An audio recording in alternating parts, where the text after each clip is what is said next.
CBSE board आपने सुना होगा और आपने सुना होगा आईसीएसई बोर्ड।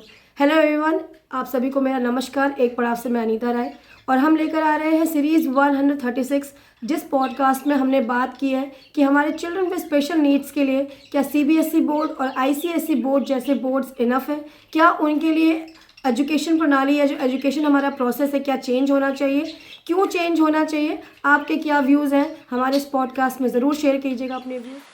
सर मेरा एक क्वेश्चन आपसे एक और भी है कि डिसेबिलिटी सेक्टर की जब हम बात करते हैं तो आप बहुत ज़्यादा प्लेटफॉर्म से जुड़े हुए हैं। मैंने बहुत आपको देखा है, वर्कशॉप्स, वेबिनार्स, बहुत जगह आप ऑर्गेनाइजेशन में जाते हैं। तो सर जो आपका एक मुहिम है दिव्यांगजन open schools and skill board, तो इसके लिए क्या मुहिम है आप, क्या आप इसके क्या विचार धारणा है आपके इसके पीछे में जानना चाहते हो?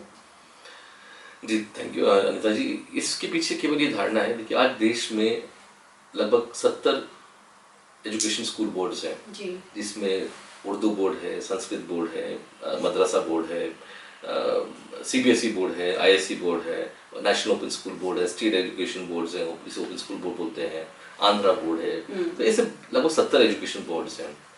And disability is one of the largest minority in the world. हम लोग सबसे बड़ी माइनॉरिटी है दुनिया में।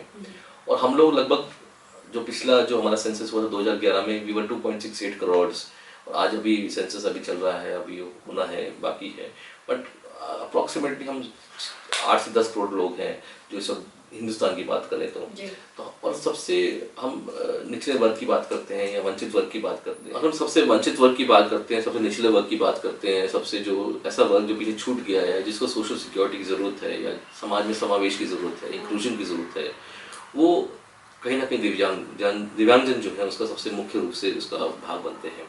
और देखा गया है कि शिक्षा ही सबसे बड़ा मजबूत हमारे पास एक टूल है जिससे हम उनको एम्पावर कर सकते हैं, सशक्त कर सकते हैं। और शिक्षा, आज अगर हम जनरल स्कूल की बात करें, जो हमारा जो UNCRPD है 2006 की बात करें, तो उसके तहत ही था कि हम समावेशी शिक्षा को प्रमोट कर रहे हैं, उसमें कोई दो राय नहीं है, हम लोग उसके तहत हैं। लेकिन मैं 2-3 बातें रखना चाहूँगा यहाँ पे। राइट टू एजुकेशन के द्वारा ये सुनिश्चित किया गया कि ये हर सदस्य का, भारत के हर नागरिक का 6 से 14 वर्ष के लिए कि इनके लिए शिक्षा अनिवार्य है और उनको प्रदान की जाएगी। जब ये मूलभूत अधिकार मिल गया तो उसके बाद क्या जरूरत पड़ी थी कि RPWD एक्ट 2016 पारित किया जाए, क्योंकि कहीं ना कहीं लगा था कि कहीं ना कहीं हम लोग पीछे छूट रहे हैं। अब RPWD एक्ट के तहत ही बताया गया कि नहीं, इनको शिक्षा का अधिकार है और 5 साल की छूट दी गई और 21 साल तक दिव्यांगजनों को बोला गया कि आप वहाँ तक आपको छूट मिलेगी। तो जब ये, और खासतौर इंटेलेक्चुअल डिसेबिलिटी की बात करें तो ये इंटेलेक्चुअल डिसेबिलिटी में हमारे जो बच्चे पीछे छूट जा रहे हैं, और इनके लिए जो भी विकास के कार्य या विकास की नीति या इनके स्किल की या जॉब की बात करें या कोई भी बात करें, सब में 8वीं 10वीं 12वीं कहीं ना कहीं इनके लिए मूल रूप से वो दिया गया है कि एलिजिबिलिटी क्राइटेरिया दिया गया है। मेरा आपसे ये कहना ये है कि अगर छात्र जो, हाँ, चाहे ऑटिस्टिक बच्चों की बात कर रहे हैं, चाहे हम सेरेब्रल पाल्सी की बात कर रहे हैं, चाहे हम इंटेलेक्चुअल डिसेबिलिटी की बात करें, तो जब छात्रों का जो आज की शिक्षा प्रणाली है, जिसमें साइंस, मैथ्स, कॉमर्स या जो भी आपका बायोलॉजी है, जो भी बच्चे पढ़ रहे हैं 8वीं तक या 10वीं तक, उसमें केवल 3 घंटे मात्र एक्स्ट्रा देने से, स्क्राइब देने से इन छात्रों का भला नहीं होने वाला है। हमें वो टेस्ट नहीं करना है जो हमें पूछना है, हमें टेस्ट ये करना है कि क्या उनके अंदर क्रिटिकल थिंकिंग है, क्या लॉजिकल थिंकिंग है, क्या उनके अंदर स्पेशल थिंकिंग है, उनके अंदर नॉलेज जो प्राप्त करने की, बात करने की, ADL activities of daily living कर सकते हैं, मनी कॉन्सेप्ट कर सकते हैं। ये सब चीज़ें जब देखते हैं, जब चीज़ें हैं, तो क्यों नहीं उनके अनुकूल, उनके अनुसार हम वो बनाए जाए। जैसे म्यूजिक की बात करें तो म्यूजिक के अनुसार ही 8वीं 10वीं 12वीं का पढ़ाव बनाया गया है। नृत्य की बात करें, नृत्य के हिसाब से 8वीं 10वीं 12वीं बनाया गया है और उसको इक्विवेलेंट बनाया गया। तो वही सिर्फ चीज़ हम कह रहे हैं अपना एजुकेशन, दिव्यांगजन की बात कर रहे हैं कि हमारे दिव्यांगजन भाई बहन जो शिक्षा प्रणाली में सही से जिसको आप फिट करना चाहते हैं, फिट करने की जरूरत नहीं है। उनको जीवन जीने दिया जाए और उनके अनुसार उनका जो कौशल है विकास किया जाए, उनको जो ट्रेनिंग दी जाए, उनकी ज़रूरतों के अनुसार उनको ट्रेनिंग दी जाए और उसके अनुसार उनका मापदंड तय किया जाए। फॉर एग्जाम्पल, अगर आप हियरिंग इम्पेयर्ड हैं, बच्चे हैं, तो उनको साइन लैंग्वेज में पढ़ाया जाए, उनको साइन लैंग्वेज में एग्जाम किया जाए। अब ब्रेल में, जैसे विजुअल इम्पेयर्ड है, उनका ब्रेल में एग्जाम किया जाए, इंटरव्यू मेथड से किया जाए, ऑन डिमांड किया जाए, केवल स्क्राइब बिठा के नहीं किया। मतलब वो एक प्रणाली में एक्सेप्ट की है, लेकिन हम कह रहे हैं वो सबसे उससे बेहतर विकल्प आ गए हैं, आर्टिफिशियल इंटेलिजेंस आ चुका है। अब हमें जो पुराने जो ढांचा चलता रहा उस पर निर्भर होने की जरूरत नहीं है। तो हम ये कहीं नहीं कह रहे हैं कि आप उनको इनको हम कम आंका जाए। देखिए आज भारत में हम पैरालंपिक्स की बात करें, कितने मेडल्स लेकर आ रहे हैं बच्चे हमारे, किस प्रकार से हमारे बच्चे ये गौरवान्वित कर रहे हैं देश को। तो कहीं ना कहीं इनको जो शिक्षा में जो अवसर प्रदान नहीं किए जा रहे हैं, क्योंकि हमारा शिक्षा नीति को फ्लेक्सिबल होना पड़ेगा।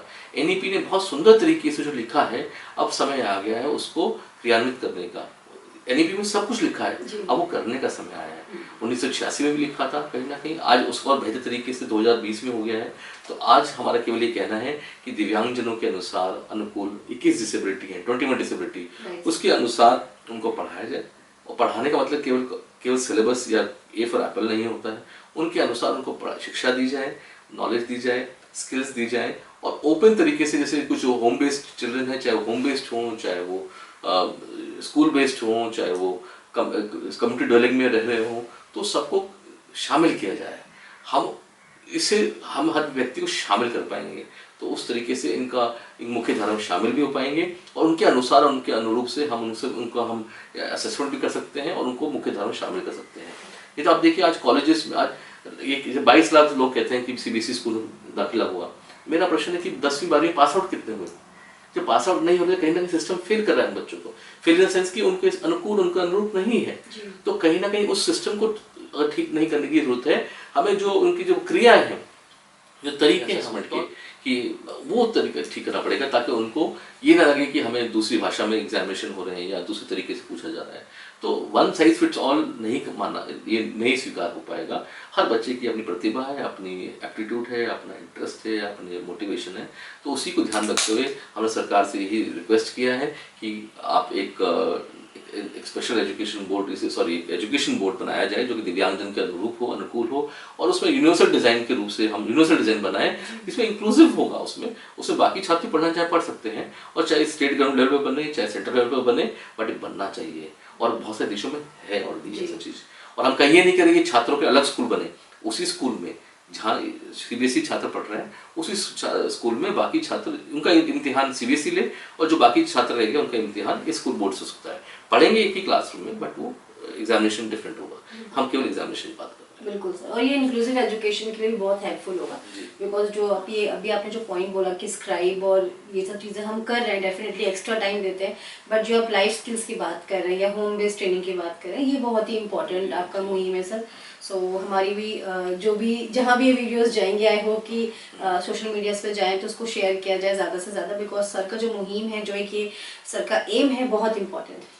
मेरा एम नहीं, बेसिकली जरूरत है। हाँ, राइट सर, बिल्कुल सर, बिल्कुल। इतने बड़े समूह की जरूरत है, और कहीं ना कहीं हमने यूनिवर्सिटीज तो बना दी है दिव्यांगजन के लिए, स्कूल्स नहीं बनाए हैं, शिक्षा प्रणाली नहीं। हमने आरसीए बना दिया टीचर ट्रेनिंग के लिए, हमने स्कूल बोर्ड जैसे एनसीईआरटी नहीं बनाया, एनसीटीई बना दिया इनके लिए, विच इज एनसीटी यानी आरसीआई, एनसीईआरटी नहीं बनाया हमने इनके लिए। हमने केवल टीचिंग टीचर ट्रेनिंग बना दी है। तो कहीं ना कहीं जो स्कूल की व्यवस्था है वो इनके अनुकूल, इनके अनुरूप बनाना पड़ेगा, और उससे शायद हम इतने बड़ा जो समूह है, जो आज डिपेंडेंट पॉपुलेशन है, उसको इंडिपेंडेंट बना सकते हैं और कंट्रीब्यूटिंग पॉपुलेशन बना सकते हैं। और जो जीडीपी और विकसित भारत का जो सपना माननीय प्रधानमंत्री जी का है, वो हम अचीव कर सकते हैं कि 2047 तक पूरा बिना दिव्यांगजन के शायद विकसित भारत होना अधूरा रह जाएगा, अधूरा हो पाएगा। तो कहीं ना कहीं सबको साथ लेकर चलना पड़ेगा, और तभी शायद हम आगे पहुंच पाएंगे। बिल्कुल सर, बिल्कुल। Thank you so much sir, इतने सुनहरे शब्दों के लिए। आई थिंक ये जो वर्ड्स है बहुत इंपॉर्टेंट है, और इन्हीं वर्ड्स के थ्रू हम आगे अवेयरनेस और स्प्रेड कर सकते हैं, और कोशिश रहेगी जो आपका मुहिम है वो पूरा हो सके। Thank you sir.